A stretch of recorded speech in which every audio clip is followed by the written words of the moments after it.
गणपति बप्पा मंगल मूर्ति जय श्री राम।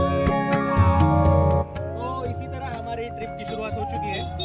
हम निकल रहे हैं त्र्यंबकेश्वर को। जैसे कि पंडित जी ने कहा कि आज 3 अच्छे मुहूर्त है। एक वसंत पंचमी है और दूसरा गुरुवार है साईं बाबा का, और तीसरा है 26 जनवरी।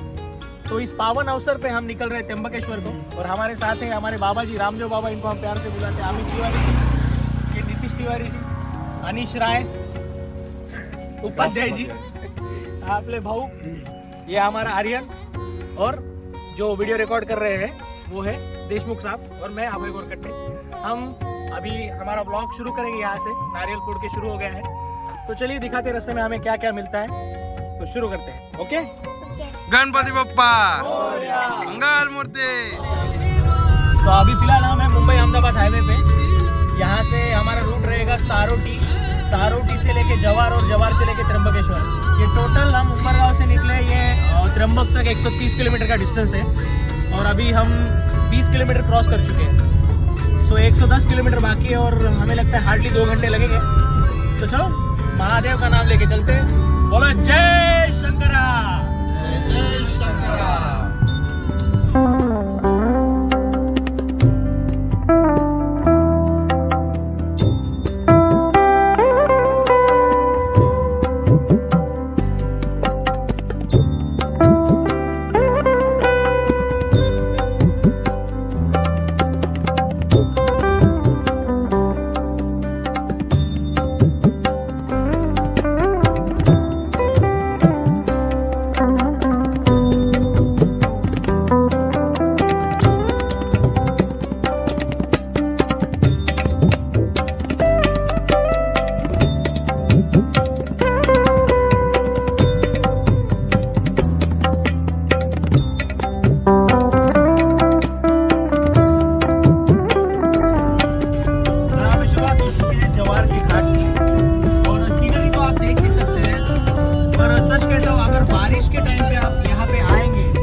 और ये जवार का पहला घाट है जो हम अभी चढ़ने जा रहे हैं, और बहुत ही सुंदर पूरा यहाँ पे आदिवासी एरिया है। अभी घाट की शुरुआत हो चुकी है। अभी जैसे कि देख रहे हैं कि व्यू बहुत ही सुंदर है। रास्ते की हालत हम आपको बता नहीं सकते, रास्ता चलो मान लेते हैं थोड़ा बहुत, बट जो ये बाजू के झाड़ है, ये पेड़, इसकी वजह से जो व्यू आ रहा है ना, कसम से कमाल है।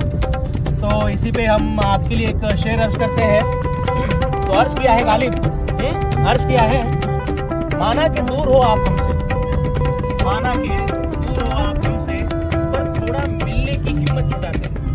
माना कि दूर हो आप हमसे, पर थोड़ी मिलने की हिम्मत जुटाते हैं।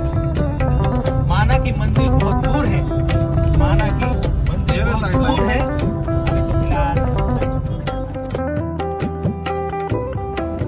आशा में रुके हैं क्योंकि रियान को थोड़ा सा उल्टी हो रहा था। सुबह से कुछ खाया भी नहीं, अच्छा हुआ खिलाया नहीं, क्योंकि बिना खिलाए हो रहा है। अगर खा लेता तो कुछ नदियाँ बह जाती। तो ये कासा की ब्यूटी आप देख सकते हैं। अभी कैसा है, धूप है, इसलिए ना थोड़े पत्ते सूख गए, बट कसम से बोल रहा हूँ अगर आप बारिश में आओगे तो जन्नत लगेगी। तो अभी रियान रेस्ट कर रहा है, जब उसे ठीक लगे हम निकल लेंगे।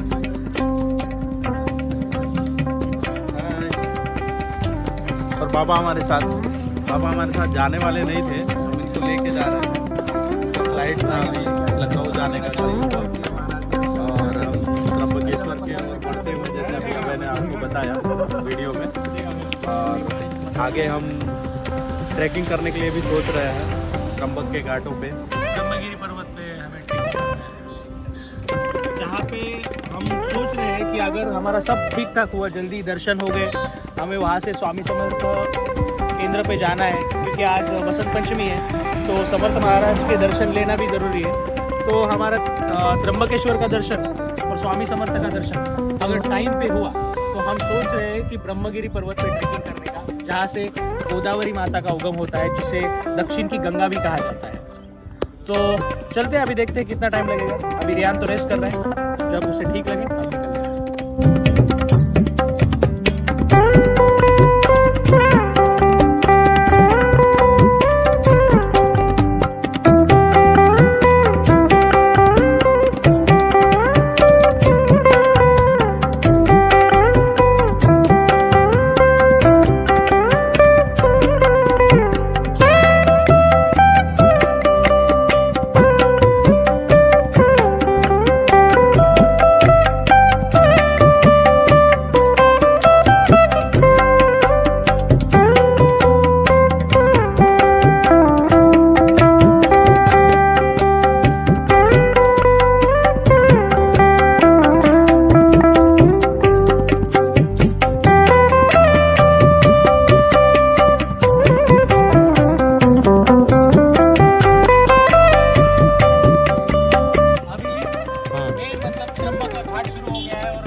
महादेव के आदेश से हम यहाँ पे आए हैं।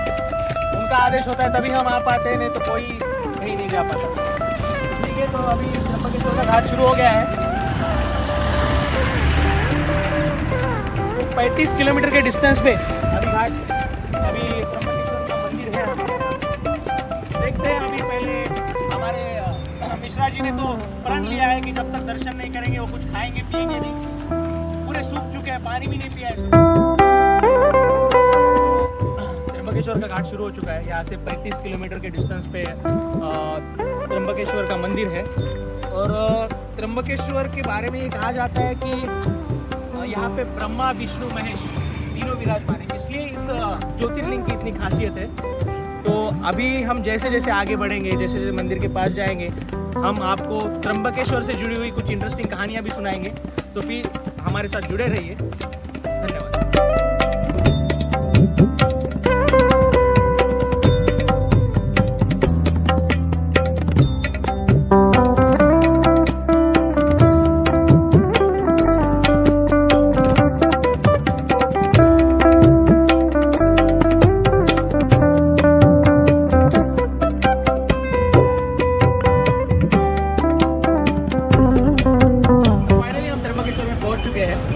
तो अभी ये त्र्यंबकेश्वर का मार्केट है, जैसे कि आप देख रहे हैं। अभी हमने डिसाइड किया है कि पहले त्र्यंबकेश्वर के दर्शन करने से पहले, मंदिर के दर्शन करने से पहले हम ब्रह्मगिरी पर्वत पे चढ़ेंगे।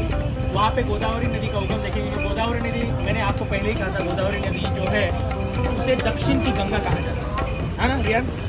तो गोदावरी को दक्षिण की गंगा कहा जाता है। तो हम पहले गोदावरी का उगम देखेंगे, फिर उसके बाद नीचे उतरने के बाद हम त्र्यंबकेश्वर के दर्शन करेंगे और उसके बाद स्वामी समर्थ मंदिर के दर्शन करेंगे। अभी फिलहाल तो सबका नाश्ता चालू है। जस्ट हमने मिसल पाव खाया है, महाराष्ट्र स्पेशल तीखा मिसल पाव, और ये अभी खा रहे डोसा। तो अभी जैसे ही इनका खत्म हुआ, क्योंकि ब्रह्मगिरी पर्वत 500 सीढ़ी है, 500 सीढ़ी है करेक्ट? 5000 नहीं है, 500 सीढ़ी है, 350 इसके, क्योंकि आधे रास्ते तक तो हम गाड़ी लेके जाएंगे, उसके आगे सीढ़ियाँ हैं। तो चलो लगभग मान लेते 500 सीढ़ियाँ हैं। जाने आने में हमको 2.5 घंटा तो लगेगा, 2.5-3 घंटा। तो देखते हैं अभी क्या करते हैं। फिर हम शाम को 3:30, 4 या 5 बजे तक हम नीचे आएंगे। फिर उसके बाद त्र्यंबकेश्वर के दर्शन हो गए, फिर उसके बाद स्वामी समर्थ मंदिर। तो फिलहाल एनर्जी के लिए ये सफिशिएंट है रियान? ओके, हाउ टू जोश?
के मंदिर आए हैं।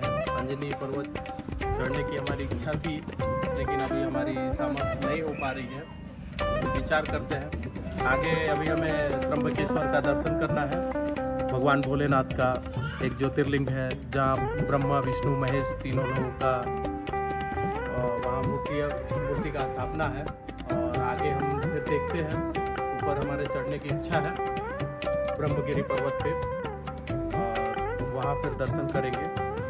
बाकी का अपडेट हम आपको ऊपर चढ़ के ब्लॉग में आगे देंगे। जय महाकाल।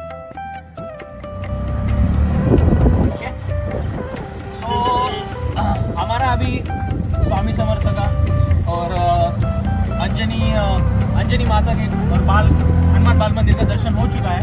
फिर उसके बाद हम त्र्यंबकेश्वर के दर्शन के लिए आए थे, पर वहाँ पे भीड़ को देखते हुए हमने ये सोचा कि सबसे पहले ब्रह्मगिरी के दर्शन कर लेते हैं। ब्रह्मगिरी हम सुबह से इसलिए नहीं कर पाए क्योंकि जो हमारा ड्राइवर है गाड़ी का, वो कैपेबल नहीं था जो ऊपर गाड़ी चला सके घाट में, क्योंकि वो घाट थोड़ा रिस्की था। तो इसलिए हमने यहाँ से अभी 2 ऑटो किए हैं और हम जा रहे हैं ब्रह्मगिरी पर्वत पे, जहाँ पे गोदावरी नदी का उगम हुआ था। और वहाँ पे 108 शिवलिंग है, ऐसा पे 108 शिवलिंग है और गोदावरी नदी का उगम है। तो वही देखने हम जा रहे हैं अभी, तो देखते हैं।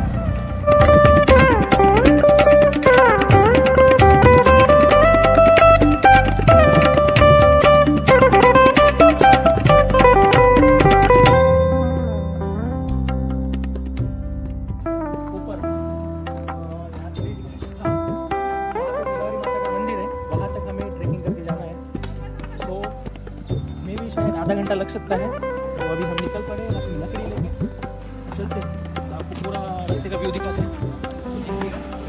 और हम ये खाली डब्बा इसलिए परचेज़ किए हैं क्योंकि हमें गोदावरी नदी का जल लेना है। हमें तो हमारे इधर पटना खंड गंगा नदी का पानी तो जल मिलता ही है, और हमें यहाँ गोदावरी नदी का भी जल लेके जाना है। और गोदावरी नदी के जल को गंगा नदी के जल की इतनी मान्यता है क्योंकि दक्षिण की गंगा है। How's the Josh? How's the Josh?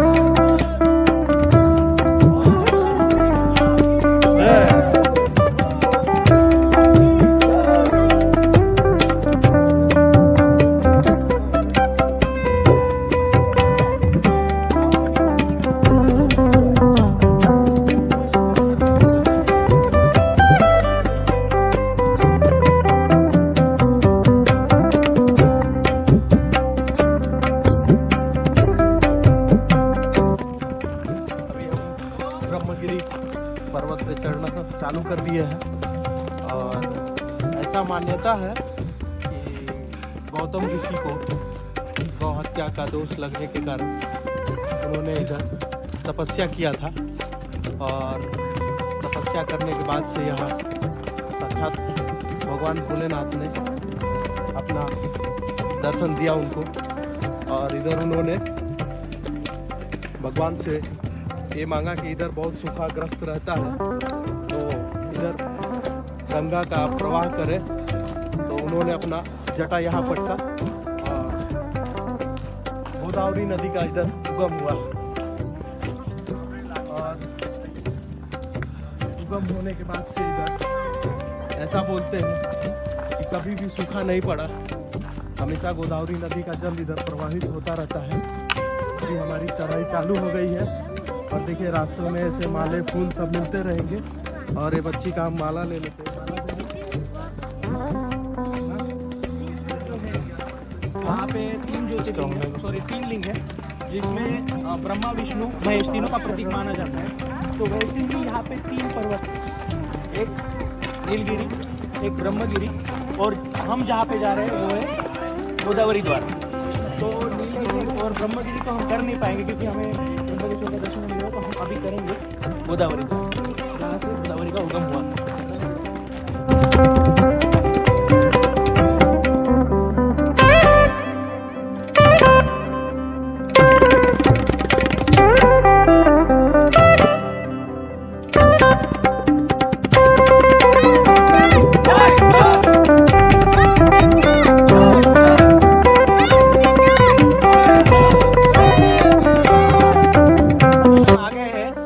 स्वयंभू श्री 108 शिवलिंग अहिल्या गौतम ऋषि गुफा। तो इस गुफा का ये पीछे कहा गया है कि जब उन पे गौ हत्या का आरोप लगाया गया था गौतम ऋषि पे, तो उनको पश्चाताप के लिए पृथ्वी के 3 चक्कर और 108 शिवलिंग की पूजा करने का भी एक, और तीसरा था उनको पश्चाताप का कि वो गंगा नदी यहाँ पे लेके आए। ये चीजें रखी गई थी उनके सामने, तभी उनका पश्चाताप सफल हो पाएगा। तो ये 108 शिवलिंग जो है स्वयंभू, ये उसी पश्चाताप का कारण है जो फलप्रूत हुआ था। तो चलिए उनके दर्शन करते हैं एक बार, ठीक है। गंगा गोदावरी माते की जय। अभी हम ब्रह्मगिरी पर्वत पे आ चुके हैं और गुप्त गंगा का दर्शन किया हम लोगों ने। इसके जस्ट बाजू में गोरखनाथ जी का गुफा है। माना जाता है भक्तजनों को इस गुफा का भी दर्शन करना चाहिए, क्योंकि इस गुफा के अंदर बहुत सुंदर नक्काशी की गई है और गुरु गोरखनाथ जी ने यहाँ तपस्या किया था। और ये माना जाता है इस गुफा के अंदर जो भी दर्शन करते हैं उनके जीवन में की गई छोटी मोटी पाप कट जाती है। और जो भी भक्तजन आते हैं त्र्यंबकेश्वर का दर्शन करने के लिए, उनको गोरखनाथ गुफा जी का दर्शन अवश्य करना चाहिए और कुछ समय व्यतीत करना चाहिए, क्योंकि माना जाता है इससे दर्शन का यात्रा पूर्ण होता है। और साथ में यहाँ उनकी जो भी गलतियाँ हुई हैं जीवन में उस पापों का कटित होती है। तो इसी बात पे हम आगे अभी बढ़ते हैं। तो हम गोदावरी नदी के तरफ, यानी गोदावरी का जो उगम हुआ है उधर हम बढ़ते हैं। साथ में गुरु गोरक्षनाथ महाराज की जय। हर हर हर हर।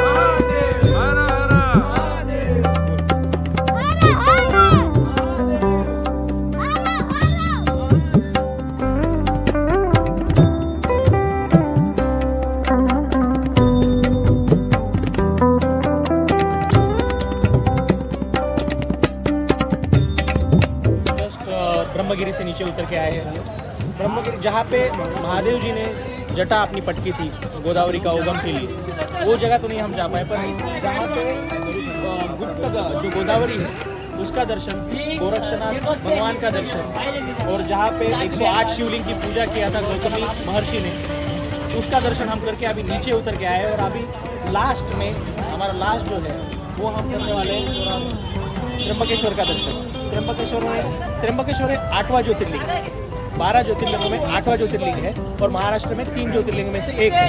और त्र्यंबकेश्वर में 3 लिंग है, जिसको ब्रह्मा विष्णु महेश का प्रतीक बोलते हैं। तो जो गोदावरी उगम पाती है वो पता नहीं चलता कि कहाँ जाती है, तो पंचवटी में वापस निकलती है।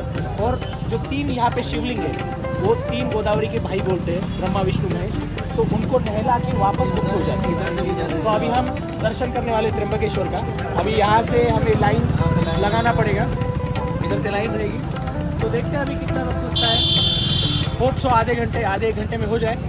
तो ओम नमः शिवाय। ओम नमः शिवाय।